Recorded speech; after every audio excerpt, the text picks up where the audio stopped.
Hello વિદ્યાર્થી મિત્રો, એજ્યુકટેકનો ચેનલમાં આપનું સ્વાગત છે। આજે આપણે શીખવાના છીએ ધોરણ 3ની ગુજરાતીની સ્વાધ્યાયન પોથીની અંદર ચાલો યાદ કરીએ વિભાગ।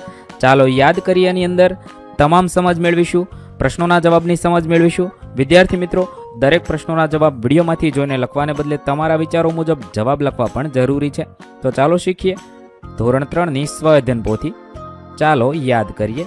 અહીંયા તમે જોઈ શકો છો, અહીંયા વિવિધ ચિત્ર આપેલા છે। ગાજરનું છે, કેળાનું છે, પપૈયાનું છે, કાબરનું છે, રીંગણનું છે, મકાઈનો ડોડો છે, છત્રી છે, દાદાજી છે। આવા બધા વિવિધ ચિત્ર આપેલા છે, તેને આપણે જોવાના છે અને હવે આ ચિત્રને આપણે નામ સાથે જોડવાના છે। તો અહીંયા તમે જોઈ શકો છો, આ નામ મુજબ આપણે ચિત્ર જોડેલા છે। તમે આ મુજબ ચિત્ર જોડશો।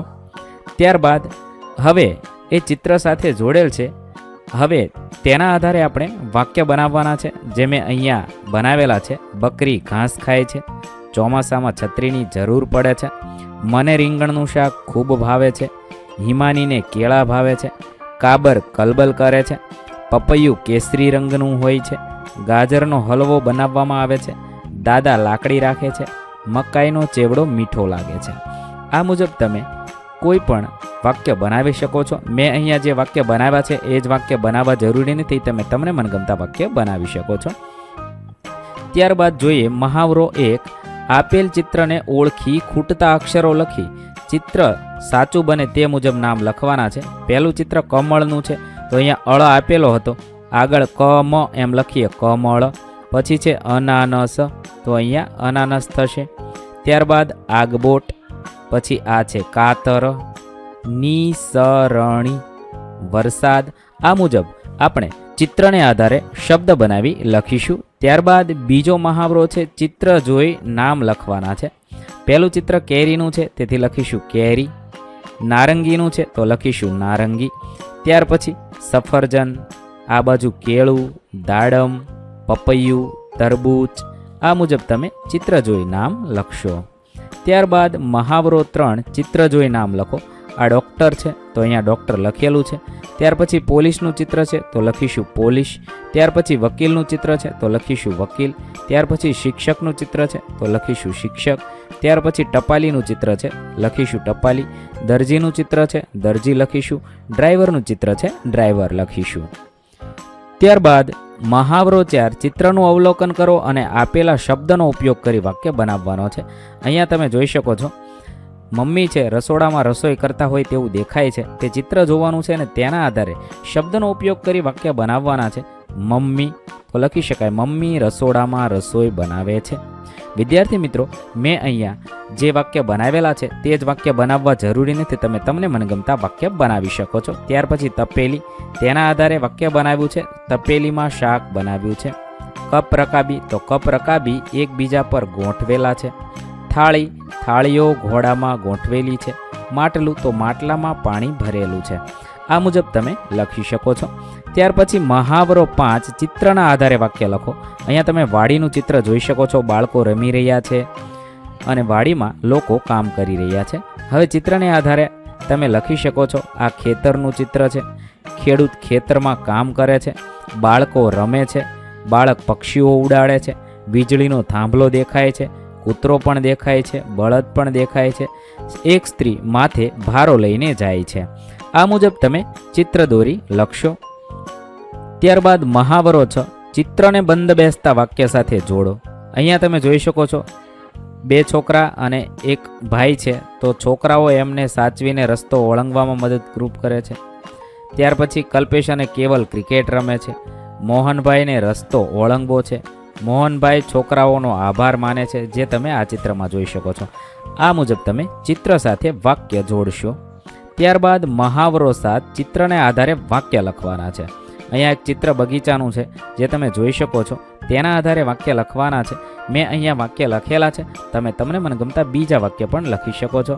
આ બગીચાનું ચિત્ર છે, નાના નાના બાળકો બગીચામાં રમતો રમે છે, બગીચામાં લપસણીને હિંચકા જોવા મળે છે, ચિત્રમાં બાળકો મોજ મસ્તી કરે છે, એક છોકરી હિંચકા ખાય છે, એક છોકરો સ્પ્રિંગવાળા ઘોડા પર બેઠો છે, 3-4 બાળકો ઝાડ નીચે બેઠા છે, બગીચામાં સુંદર ફૂલો ખીલેલા છે, બગીચામાં ફરતે સરસ મજાનું વાતાવરણ દેખાય છે. આ મુજબ તમે લખી શકો છો. ત્યારબાદ વિગતને અનુરૂપ પ્રશ્નોના જવાબ મૌખિક લખવાના છે અથવા મૌખિક આપવાના છે અથવા લખવાના છે. અહીંયા એક ફકરો આપેલો છે, તે ફકરો વાંચવાનો છે, સમજવાનો છે અને તેના આધારે પ્રશ્નોના જવાબ. બિલાડી મ્યાઉ મ્યાઉ કરતી ઘરમાં આવી બચ્ચા એનો અવાજ સાંભળી એ તરફ દોડવા લાગ્યા અને બિલાડીનું ધ્યાન પણ એમના તરફ ગયું. બચ્ચા બિલાડીને તરત જ વળગી પડ્યા. હવે આપણે તેના આધારે પ્રશ્ન આપ્યા છે તેના જવાબ લખીએ. પહેલું છે, આપેલા ફકરામાં કયા પ્રાણીની વાત છે? તો બિલાડીની વાત છે. બીજું, બચ્ચા કેમ દોડવા લાગ્યા? બિલાડી આવી એટલે બચ્ચા દોડવા લાગ્યા. 3, બચ્ચા તેની માને શા માટે વળગી પડ્યા? તો બિલાડી ઘરમાં આવી એટલે બચ્ચા તેની માને વળગી પડ્યા. 4, તમારા ઘરમાં કે ફળિયામાં બીજા કયા કયા પ્રાણીઓ છે? તો અમારા ઘરમાં કૂતરો, ગાય, ભેંસ, બકરી જેવા બીજા પ્રાણીઓ છે. 5, બિલાડીનું ધ્યાન બચ્ચા તરફ કેવી રીતે ગયું? બચ્ચા બિલાડી તરફ દોડવા લાગ્યા તેથી બિલાડીનું ધ્યાન બચ્ચા તરફ ગયું. ત્યારબાદ મહાવરો 1 છે. ચિત્ર જોઈને પ્રશ્નોના જવાબ લખવાના છે. અહીંયા લપસણીનું ચિત્ર છે, બાળકો રમી રહ્યા છે. હવે તેના આધારે પ્રશ્નના જવાબ લખીએ. તો 1, આ ચિત્ર શાનું છે? તો આ બગીચાનું ચિત્ર છે. 2, ચિત્રમાં કેટલા બાળકો દેખાય છે? તો 4 બાળકો દેખાય છે. 3, છોકરીઓ શું કરી રહી છે? તો લપસણી ખાઈ રહી છે. 4, તમે કઈ કઈ રમતો રમો છો? તો અમે દોડ પકડ, સંતા કુકડી, આંબલી પીપળી જેવી રમતો રમીએ છીએ. 5, તમને સૌથી વધુ કઈ રમત ગમે છે? તો આંબલી પીપળી રમત ગમે છે. આ મુજબ લખી શકો છો. ત્યારબાદ મહાવરો 2, વાર્તા વાંચી પ્રશ્નોના જવાબ લખવાના છે. અહીંયા નદી કિનારે એક ઝાડ હતું, તેના પર એક ચકલી રહેતી હતી. આવી વાર્તા છે, એ વાર્તા વાંચવાની છે, સમજવાની છે. તેના આધારે પ્રશ્નોના જવાબ લખવાના છે. તો પહેલો પ્રશ્ન થશે, આ વાર્તામાં કોની કોની વાત છે? તો મગર, ચકલી અને છોકરાની વાત છે. 2, મગર નદીમાં કેમ રહેતો હતો? કેમ કે મગરને પાણીમાં રહેવું ગમે છે, તેથી તે મગર પાણીમાં રહેતો હતો, નદીમાં રહેતો હતો. 3, મગરે હું તમારી સાથે રમું એવું કોને પૂછ્યું? મગરે હું તમારી સાથે રમું એવું ચકલી અને છોકરાને પૂછ્યું. 4, મગરે છોકરાનો પગ શા માટે પકડી લીધો? છોકરાએ મગર સાથે રમવાની ના પાડી, તેથી મગરે છોકરાનો પગ પકડી લીધો. 5, ચકલી અને છોકરો દોસ્ત કેવી રીતે બન્યા હશે? છોકરો ચકલીને ચણવા દાણા નાખતો હશે, તેથી ચકલી અને છોકરો દોસ્ત બન્યા હશે. 6, પાણીમાં અને જમીન પર રહી શકે તેવા પ્રાણીઓના નામ. તો લખી શકાય મગર, કાચબો, દેડકો, સાપ વગેરે. ત્યાર પછી મહાવરો 3 છે. ફકરો વાંચી પ્રશ્નોના જવાબ. અહીંયા તમે એક ફકરો જોઈ શકો છો, તે ફકરો વાંચવાનો છે. તેના આધારે નીચેના પ્રશ્નોના જવાબ લખવાના છે. અહીંયા સાચા જવાબ પર ખરાની નિશાની કરવાની છે. 1, ઊંટ લાંબો સમય સુધી પાણી વગર. જવાબ થશે બ, જીવી શકે છે. 2, સામાન્ય રીતે ઊંટ કેવો પ્રવાસ કરતું હોય છે? તો રણનો પ્રવાસ કરતું હોય છે, તે આપણો જવાબ થશે. ત્યાર પછી સવાલ નંબર 3, ઊંટને સૌથી વધુ પાણી પીવાવાળું પ્રાણી કહેવામાં આવે છે કારણ કે તે એક સાથે વધારે પાણી પી શકે છે. 4, ઊંટ એક સાથે કેટલું પાણી પી શકે? તો કે 100 લીટર જેટલું પાણી પી શકે છે. ત્યારબાદ સમજ.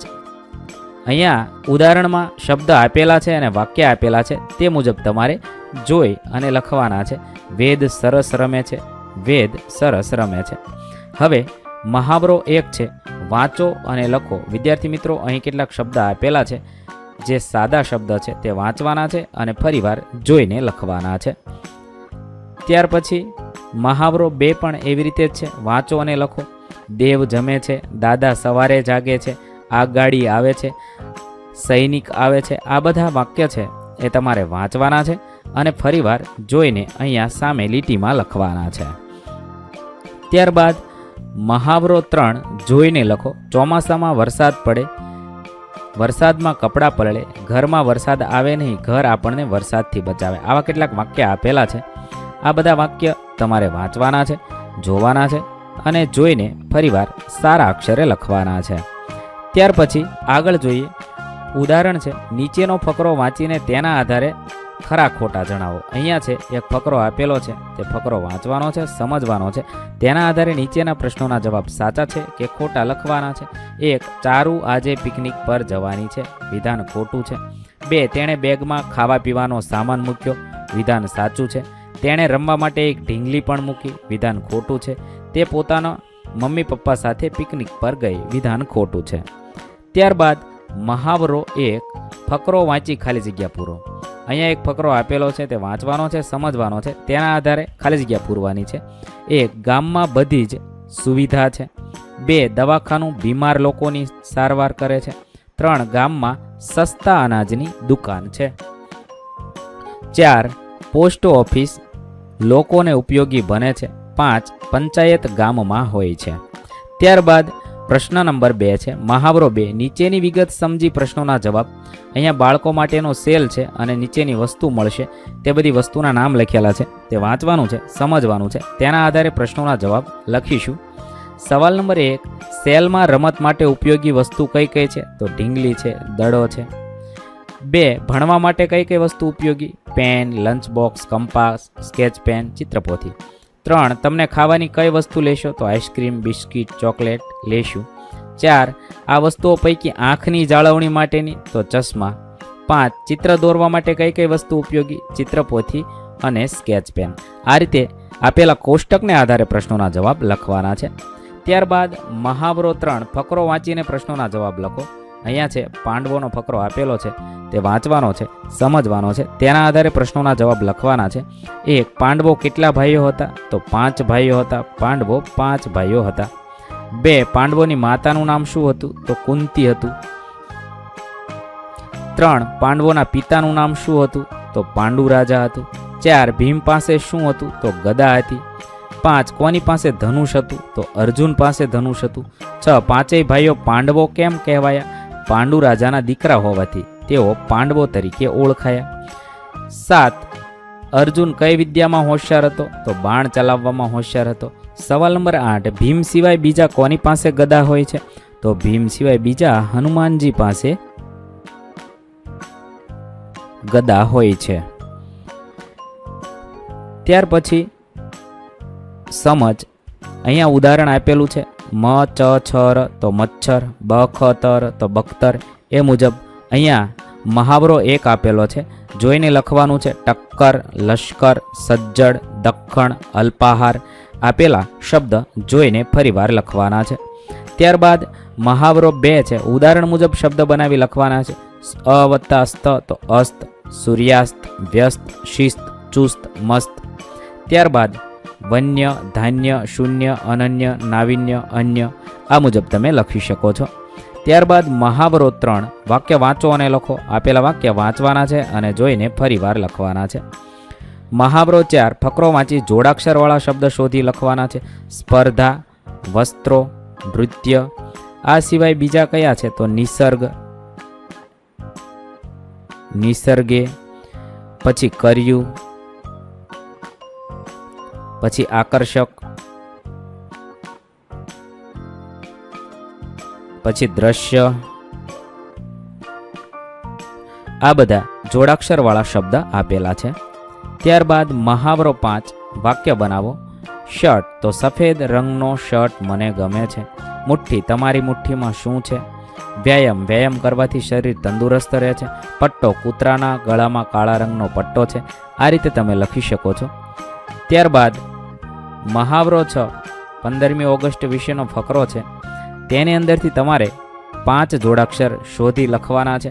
તો લખી શકાય પૌત્રી, રાષ્ટ્રધ્વજ, પછી 3, પછી સમૃદ્ધિ, પછી પ્રતીક. આના સિવાય બીજા તમને શબ્દ મળે. અશોક ચક્ર છે, રાષ્ટ્રીય છે, પ્રત્યય. આ બધા તમે શબ્દ લખી શકો છો. ત્યારબાદ સમજ. આ ચિત્ર માટે તમે ઘરે ઝાડ શબ્દ બોલતા હશો, પરંતુ શાળામાં ઝાડને બદલે વૃક્ષ શબ્દ જાણ્યો હશે. એવી રીતે તમે અહીંયા આપેલા શબ્દના બીજા કયા કયા શબ્દ લખી શકાય તે લખવાના છે. અહીંયા તમે જોઈ શકો છો. નમન તો વંદન, તો આ રીતે વંદન શોધવાનું છે અને તેના અહીંયા લખવાનું છે. બાગ તો બગીચો, તો અહીંયા બગીચો લખેલો છે, તેને ફરતે વર્તુળ કરવાનું છે અને અહીંયા લખવાનું છે. વૃક્ષ તો ઝાડને વૃક્ષ અહીંયા ગોતેલું જ છે. દીવો, તો અહીંયા દીપ આપેલું છે તે આ મુજબ એના ફરતે વર્તુળ કરવાનું છે અને લખવાનું છે. પછી પાણી, તો અહીંયા જળ છે, અહીંયા આપેલું છે તો અહીં લખી શકાય જળ. આ મુજબ તમે લખી શકો છો. ત્યારબાદ મહાવરો 2, સરખા અર્થવાળા શબ્દ જોડી બાજુમાં બંને શબ્દો ફરીથી લખવાના છે. અહીંયા તીર છે તેનું બાણ થયું છે તો અહીંયા લખેલું છે આ મુજબ લખી શકાય માતા તો માં, બીક તો ડર, પ્રકાશ તો અજવાળું, શાળા તો નિશાળ. આ મુજબ અહીંયા લખેલા છે તે મુજબ શબ્દ ફરીથી લખશો. ત્યારબાદ સરખા અર્થવાળા શબ્દની નીચે સવાર તો પ્રભાત. એવી રીતે નભ છે તો આકાશ થશે, સફેદ એટલે ધોળું થશે, સાચું એટલે ખરું થશે, દિવાલ એટલે ભીંત થશે. ત્યારબાદ આગળ જોઈએ. અહીંયા શ્રુત લેખન કરવાનું છે. મોહનની બકરી ચરે છે. પુસ્તક વાંચવાનું છે, લખવાનું છે. તમારા શિક્ષક શ્રી બોલશે, તમારે સાંભળીને લખવાનું છે. ત્યારબાદ ઉદાહરણ મુજબ શબ્દ પરથી વાક્ય. રજા તો આજે રજા છે, બાગ તો બાગમાં સુંદર ફૂલ છે, ઝાડ તો ઝાડ પર પંખી કિલ્લોલ કરે છે, સ્લેટ તો સ્લેટમાં એકડો ઘૂંટો, પ્રકાશ તો બારીમાંથી પ્રકાશ આવે છે, ચોકલેટ વધારે પડતી ચોકલેટ ન ખવાય. આ મુજબ તમે લખી શકો છો. ત્યારબાદ અહીંયા શબ્દ વચ્ચે યોગ્ય જગ્યા જોડી ફકરાનું અનુલેખન કરવાનું છે. એક તોફાની હાથી હતો, તેની સાથે તેના જેવા જ બીજા 4-5 મિત્ર હતા. જ્યાં જરૂર હોય ત્યાં યોગ્ય જગ્યા છોડી આ રીતે ફકરો ફરીવાર લખવાનો છે. ત્યારબાદ આગળ જોઈએ. અહીં એક ચિત્ર વાર્તા આપેલી છે. ચિત્રોને નંબર આપી ગોઠવવાના છે. તો અહીંયા ચિત્રને નંબર આપેલા છે અને ગોઠવેલા છે. એ મુજબ અહીંયા પણ એક વાર્તા છે, તેને આપણે ઘટનાક્રમ મુજબ ગોઠવવાના છે. તો પહેલું, બીજું, ત્રીજું અને ચોથું આ મુજબ ઘટનાક્રમ મુજબ ગોઠવીશું. ત્યારબાદ ઉદાહરણ મુજબ આપેલા ચિત્રોને એની ઘટના પ્રમાણે ગોઠવો. તો પહેલું વાદળ થાય, વરસાદ આવે, છત્રીની જરૂર પડે. એવી રીતે અહીંયા પહેલાં ગોટલી, એમાંથી ઝાડ અને કેરી. એવી રીતે અહીંયા પહેલાં ઘઉં, લોટ અને રોટલી. પછી અહીંયા પહેલાં કપાસ, કાપડ અને શર્ટ. આ મુજબ છે એ ક્રમમાં ગોઠવવાના છે. ત્યારબાદ સવારથી સાંજ સુધીમાં જે ક્રિયા કરો છો તેને યોગ્ય ક્રમમાં ગોઠવો. પ્રથમ માટે 1, બીજી માટે 2 એમ ક્રમ મુજબ લખવાનું છે. પહેલાં જાગીએ છીએ, પછી બ્રશ કરીએ છીએ, પછી કસરત કરીએ છીએ, પછી ઉપર 4 જમીએ છીએ અથવા નાસ્તો કરીએ છીએ, પછી શાળાએ જઈએ છીએ, પછી 6 શાળાએથી આવીને લેશન કરીએ છીએ, સાંજે વાંચન કરીએ છીએ, 8 વાગે સૂઈ જઈએ છીએ, એટલે કે સાંજે સૂઈ જઈએ છીએ. હવે રીંછ અને કાચબો વાર્તા છે. વાર્તાના આધારે પ્રશ્ન પૂછી શકો છો. કાચબા ક્યાં રમતા હતા? કાચબાઓ પાછળ કોણ દોડ્યું? રીંછનું માથું શાંથી ભટક્યું? તમારા શિક્ષકશ્રીને તમે આવા પ્રશ્ન પૂછી શકો છો અથવા તમારા શિક્ષકશ્રી તમને પ્રશ્ન પૂછશે. હવે આપણે એવી રીતે આ વાર્તા વાંચવાની છે, સમજવાની છે, તેના આધારે પ્રશ્ન પૂછવાના છે. ભૂખ્યો બગલો એ વાર્તા વાંચવાની છે, સમજવાની છે, તેના આધારે પ્રશ્ન બનાવી અને લખવાના છે. અહીં આપણે ચાલો યાદ કરીએ, પૂર્ણ કરીએ છીએ. વિદ્યાર્થી મિત્રો, ધોરણ 3ની ગુજરાતી વિષયની સ્વઅધ્યયન પોથીના તમામ પાઠના પ્રશ્નોના જવાબના વિડીયો આપણી ચેનલ પર ઉપલબ્ધ છે, જે તમે ધોરણ 3 ગુજરાતી સ્વઅધ્યયન પોથી નામના પ્લેલિસ્ટમાંથી મેળવી શકશો. પ્લેલિસ્ટની લિંક વિડીયોના ડિસ્ક્રિપ્શનમાં આપેલી છે. થેન્ક યુ દોસ્તો. એજ્યુકટેકનો ચેનલ તરફથી વિડીયો નિહાળવા બદલ આપનો આભાર. આવા બીજા વિડીયોઝ નિહાળવા માટે અમારી યુટ્યુબ ચેનલ એજ્યુકટેકનો અત્યારે જ સબસ્ક્રાઇબ કરો. આભાર દોસ્તો.